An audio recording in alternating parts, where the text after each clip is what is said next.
Tema 9 da playlist Nisto Cremos: Vida, morte e ressurreição de Jesus, eu creio. Está escrito, Isaías 9, verso 6: Porque um menino nos nasceu, um filho se nos deu, o governo está sobre os seus ombros, e o seu nome será Maravilhoso Conselheiro, Deus Forte, Pai da Eternidade, Príncipe da Paz. As evidências são claras a respeito da vida, morte e ressurreição de Cristo e ao fato de que os primeiros cristãos o aceitavam. Então, por encontrarmos tanta descrença a respeito, especialmente entre a comunidade intelectual, por que encontramos tanta descrença? Primeiro, tais intelectuais refletem um preconceito contra o sobrenatural e estão convencidos de que os milagres e a ressurreição nunca poderia ter credibilidade histórica. A rejeição da vida, morte e ressurreição de Jesus, os evangelhos, foi grande influenciada pelo iluminismo do século XVIII e a teoria do evolucionismo do século XIX.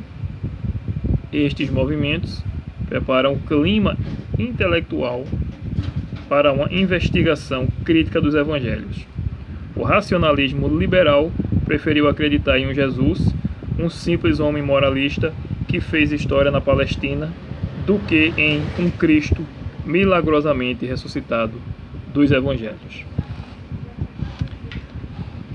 Muitos não acreditam em Jesus, mas negar a existência de Jesus é algo inconcebível, pois as evidências são claras e ajudam a estabelecer a confiança na história de Cristo. Existência de Jesus, por exemplo, sobre a existência de Jesus, referências a Jesus Cristo são feitas em documentos bem preservados do primeiro século. Historiadores e políticos romanos como Suetônio, Tácito, Trajano e Plínio o mencionam pelo nome. E fontes judaicas como Talmud e Joséfo também parecem aludir à sua pessoa. Os fatos comprovados. Várias práticas descritas nos evangelhos estão hoje confirmadas pela história como procedimentos reais do primeiro século. O censo romano, os impostos e o crurifragium, quebrar ossos para apressar a morte de um crucificado, são apenas alguns exemplos. A precisão histórica. A descrição geográfica e política do relato de Lucas são, na opinião de muitos especialistas, tremendamente precisa. Mesmo os questionadores admitem isso. Sua referência, 32 países, 54 cidades e 9 ilhas, não possui um erro sequer. Seu relato, segundo o arqueólogo John McRae, está mais para um dossiê jurídico que para um enredo novelístico.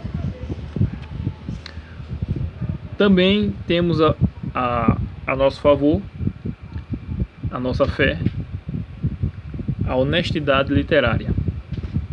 Para se tornar uma obra mitológica, os evangelhos precisariam ser bastante modificados em seu conteúdo. Eles contam de um Cristo que teme a própria morte, conversa com mulheres em público, proclama-se Deus no ambiente judaico e ainda termina pendurado numa cruz. Esses não eram na época elementos muito atrativos para uma narrativa mitológica, que se pauta pelo exagero e ocultação de qualquer coisa que possa escandalizar os leitores. Os personagens descobertos. Vários nomes citados nos evangelhos que foram por algum tempo considerados fictícios pelos críticos têm sua realidade histórica comprovada pelos arqueólogos. Herodes, Pilatos, Caifás e João Batista são alguns dos que já saíram da lista de mitos idealizada pelos questionadores. Na questão dos milagres, uma pessoa, para ser um ícone mundialmente conhecido, onde diversas pessoas deram a vida para provar a existência deste homem, tem que fazer algo realmente extraordinário, como os milagres e restauração de vidas.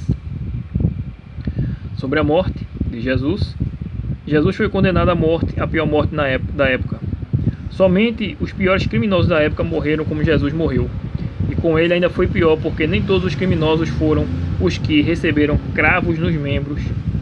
Os cravos, cada um deveria ter cerca de 20 centímetros, com uma ponta de 6 centímetros e a outra ponta pontiaguda. Eles foram enfiados nos pulsos e não nas mãos, como é dito. No pulso há um tendão que vai até o nosso ombro quando os cravos foram enfiados, esse tendão se rompeu, sendo que Jesus era obrigado a forçar todos os músculos de suas costas para não ter os seus pulsos rasgados. Sendo assim, não podia forçar tanto tempo porque perdia todo o ar de seus pulmões. Dessa forma, era obrigado a se apoiar no cravo enfiado em seus pés, que por sua vez era maior que os das mãos, porque eram pregados nos dois pés juntos. Já que seus pés não aguentariam por muito tempo, senão rasgariam também, Jesus era obrigado a alternar este ciclo simplesmente para conseguir respirar. Jesus aguentou esta situação por pouco mais de 3 horas.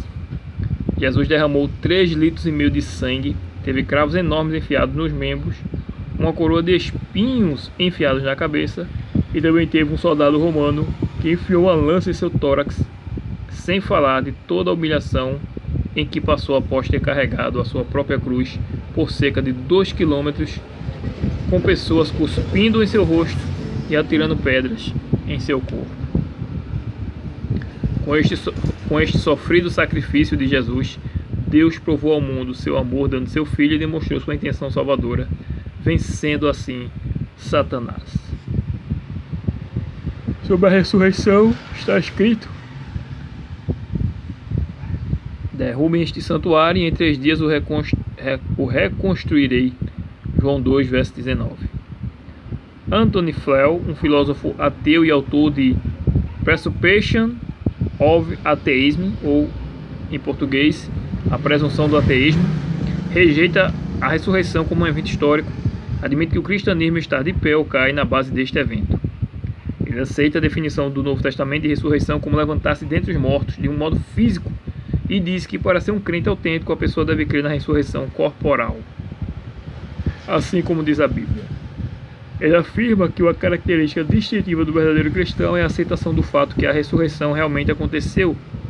Surpreendentemente, ele também argumenta que, se a ressurreição fosse verdadeira, provaria que todas as outras religiões e sistemas filosóficos estão redondamente errados. Quando consideramos a evidência como um todo, a única explicação possível para o fato do sepulcro vazio é o testemunho dos 2 discípulos quanto aos encontros com Cristo após a ressurreição, a transformação dos apóstolos, a conversão subsequente de milhares num dia de Pentecoste e a disseminação do Evangelho através do mundo. Como Wolfhard Pannenberg o disse, os encontros durante a Páscoa não devem ser explicados a partir da fé pascual dos discípulos.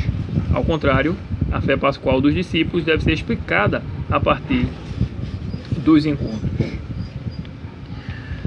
Nossa vida eterna depende do fato de que Jesus morreu e ressurgiu. Nossa fé repousa não sobre um embuste, mas numa certeza histórica. Aleluia. Vida, morte e ressurreição de Cristo, eu creio. E você?